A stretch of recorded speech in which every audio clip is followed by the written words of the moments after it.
Bonjour les amis, je vous propose aujourd'hui un livre audio, c'est-à-dire de vous lire le dernier livre que j'ai écrit, qui s'appelle Un roman. Ah, c'est à l'envers, désolé, mais c'est comme ça. Un roman, un livre qui parle de rien et de tout. Voilà. Donc il y a une image, je, néant, vide, rien. C'est pas mal ça. Il y a quatre mots, je, néant, vide, rien. Donc en lisant rapidement, ça veut dire je n'ai envie de rien. C'est pas mal. Et donc c'est des textes sans sens et sans dessous. Et c'est en auto-édition. Et donc je vous lis le texte de quatrième de couverture, c'est-à-dire quand on lit un livre à l'envers. Ce livre a commencé d'une manière étonnante, sans que l'auteur ne sache vraiment ce qu'il avait envie d'écrire. Et il se construit au fil des mots, des lignes, des paragraphes et des chapitres et de l'inspiration. Et ça finit par donner un ensemble à peu près cohérent et tout à fait lisible. Écrit en moins d'une semaine, il s'est fait plaisir avec cet essai éclair qu'il a nommé roman, un livre qui parle de rien et c'est tout. Et donc je dis que Franck Meyer, parce que c'est le pseudo que je prends, un nom d'emprunt est un retraité heureux. Il se plaît à écrire textes et poèmes dans tous les domaines, sérieux et moins sérieux, comme celui qu'il explore dans le présent ouvrage. Donc, je vais vous lire ce livre en 2-3 séquences, 4 séquences. Voilà, en espérant que ça ne soit pas trop long. Donc, ça commence par l'avant-propos. Je démarre ce livre sans savoir de quoi il va parler. Je sais qu'il sera en prose, car j'en ai un peu assez des vertes et des pas mûres. Aura-t-il un sens ou ça sera un non-sens? J'aime bien avoir un livre d'avance. Et là, je viens d'en finir un, donc immédiatement, j'en mets un nouveau en chantier. Le président est un peu haute. Celui-là risque donc d'être très convenable. Voici les quelques ingrédients que je choisis pour démarrer ce que sera peut-être le roman de l'année, le Goncourt ou le Renaudot, et salué par tous les critiques littéraires pour une fois unanimes. Et qui sait, il sera probablement couronné par le prix Nobel de littérature. Soyons ambitieux, que diable! Va-t-il commencer par « Il était une fois » ? Tiens, pourquoi pas. Il était une fois. Et une fois qu'on a écrit ça, on n'a pas bien avancé. On n'est pas bien avancé. Il me semble que ça mérite une suite, et assez vite. Car on ne peut en rester là. Sinon, quelle frustration! Et j'entends déjà des remboursés, c'est du vol et de l'arnaque. Oui, vous avez parfaitement raison. Cette fois qu'il était, il s'est passé quelque chose d'étonnant. Un écrivain, ou disons quelqu'un qui remplit des pages avec des mots, un scribouillard en quelque sorte, a démarré un livre sans savoir ce qu'il allait contenir. Il est parti de rien, mais vraiment de rien, pas d'un rien. Ou pas de moins que rien, mais vraiment de rien.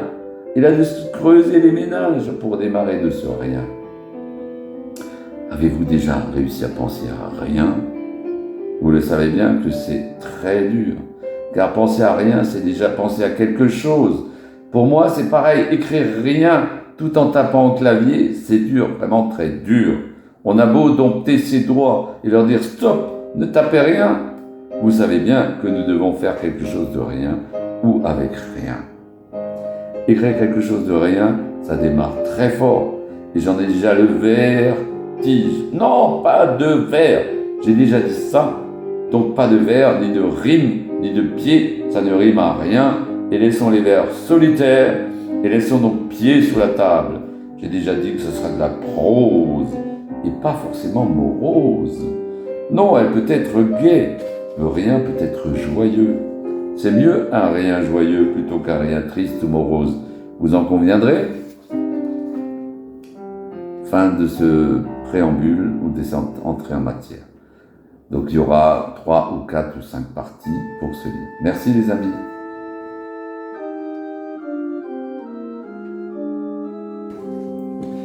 Et voilà donc ce deuxième enregistrement de ce livre que j'ai appelé un roman. Un livre, qui parle de rien et c'est tout. Hein. Et vous avez lu le titre là, je n'ai envie de rien. Je n'ai envie de rien. Voilà, donc je vous l'ai déjà dit tout à l'heure. On continue avec la première partie qui s'appelle Entrer en matière. Après cette première page pour ne rien dire, ou des sornettes ou balivernes, passons aux choses sérieuses et intéressons-nous à ce qui s'est passé ce jour qu'il était une fois. Je crois que c'était en décembre et en Flandre, un pays plat, très plat, vraiment raplat-plat. Et là, vous voyez que le ton est déjà donné. Et ce n'est pas très gai, on pourrait presque dire triste. Si quelqu'un vous récite ou vous chante « Le plat pays de Flandre qui est le mien », avez-vous envie de vous esbaudir ou de pouffer de rire? Il me semble pas. Vous avez presque envie de pleurer. D'autant plus que c'est en décembre et qu'il doit y faire sacrément froid et avec du vent. Et vous avez peut-être oublié votre manteau accroché à la patère de la maison. La faute n'a pas de chance. Donc de rage ou de dépit, vous pouvez réciter un pater, mais vous préférez continuer à chanter ou à magnifier votre plat pays pour vous réchauffer le cœur, à défaut de vous réchauffer le corps, et vous y mettez toute votre âme. Et c'est là qu'un Auvergnat arrive de nulle part et vous donne 4 bouts de bois, et vous êtes content de cette rencontre, tout en vous demandant comment cet Auvergnat est arrivé là-haut, dans votre plat pays qu'est la Flandre, et qu'il savait que vous geliez les miches et aviez faim.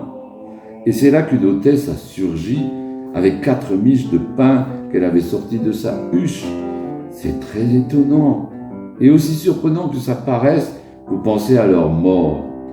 Ce n'est pas très gai du tout, et vous espérez que les deux partiront joyeux avec le croque-mort pour faire un beau voyage à travers le ciel jusqu'au Père éternel.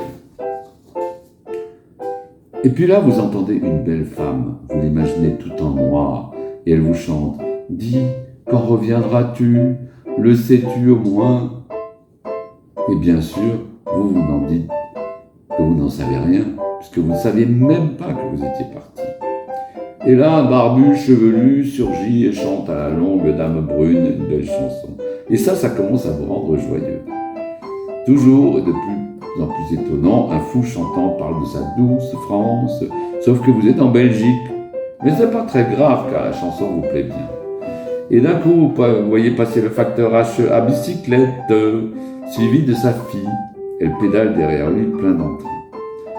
Vous commencez à vous sentir très en verve et vous chantez avec eux, la vie en rose, même si vous n'êtes pas encore. Même si vous êtes encore un peu dans le noir, c'est noir, mais ça vient, ça va, ça vient. Et vous imaginez ces va-et-vient que vous avez fait entre les reins de votre chérie, et elle vous manque. Et vous voyez ses cheveux qui s'étalent comme un champ de blé sur son oreiller. Mais elle est partie hier soir, et vous a laissé sur le quai, et vous entendez encore siffler le train et se crier déchirant. Et vous pensez que vous n'êtes plus rien, car ça n'existe plus. Pourquoi existeriez-vous? Et là, vous ressentez un gros coup de cafard, un spleen à couper au couteau, et vous pensez, et maintenant, que vais-je faire de tout mon temps? Et vous commencez à pleurer. Ces deuxième et troisième pages ne sont pas très gaies ni joyeuses. Et à la fin de la deuxième, vous avez même parlé de la faim, de la mort, de la camarde, de la faucheuse, du croque-mort. Mais nous savons tous que cette fin fait partie de l'histoire, donc en parler fait partie de la vie. Au point où nous sommes rendus, quelle suite allons-nous donner à ce livre de rien pour rien, à partir de rien? Pouvons-nous commencer à envisager autre chose, un tout petit rien du tout, ou de suite imaginer un tout? C'est peut-être une transition trop rapide que de penser déjà au tout après le rien. Donc allons-y progressivement. Et le mieux, c'est de faire un petit résumé. Donc une personne, et c'est plutôt un homme puisque je parle à la première personne, se trouve là-haut, dans son plat pays, et voit passer des tas de personnages qui lui évoquent des choses diverses et variées. Et au final, il pense à sa belle, qui s'est fait la belle, et il pleure à chaudes larmes. Vous le savez, la vie ne reste pas rarement dans les mêmes sabots. Il arrive de sitôt des choses étonnantes. Donc, découvrons ensemble ce qui arrive à cet homme encore désespéré. La suite. Un peu fatigué et perturbé par ces rencontres, il se blottit dans un fourré et très vite il s'assoupit. Des images furtives de la belle perdue commencent à le hanter. C'est un mélange étrange d'autres créatures de rêve. Il voit tout d'abord la belle Lorelai qui coiffe ses cheveux avec un peigne d'or juché sur son rocher surplombant le Rhin. En contrebas, il devine ces frêles embarcations qui chavirent car les marins, distraits par l'éclat lumineux de la belle au soleil couchant, viennent se fracasser sur les récifs nombreux à cet endroit et dissimulés à leur vue. Lorelai fut d'ailleurs punie et dut finir ses jours dans un couvent pour expier tous ses décès pour lesquels elle n'y était pourtant pour rien.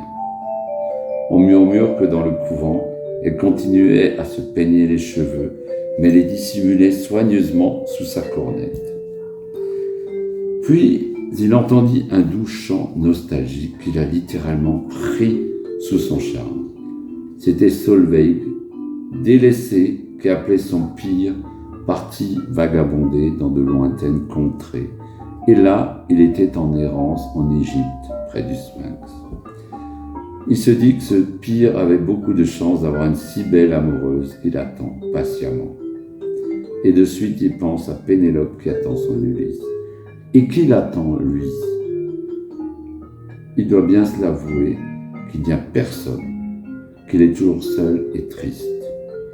Mais là, il ne pleure plus car il a bon espoir qu'une nouvelle venue viendra bientôt.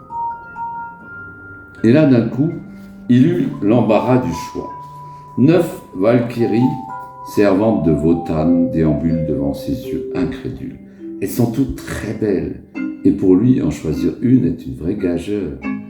C'étaient des combattantes, et ça se voyait à leur regard décidé, à leur accoutrement, et il les devine sans pitié. Ces belles en avaient emmené des âmes de guerriers, de héros au Valhalla. Lui ne se prenait pas pour un héros. Mais quand la belle Brunhilde a posé ses yeux sur lui, il fut comme électrifié. « Viens avec moi, lui susurre-t-elle. Avec moi, tu connaîtras le bonheur. »« Que dois-je faire ?» lui demande-t-il. « Rien. Juste me suivre et m'obéir. » De suite, il eut un doute et sentit un piège. « Je ne suis pas un héros, et mon âme est bien trop jeune pour aller dans le Valhalla.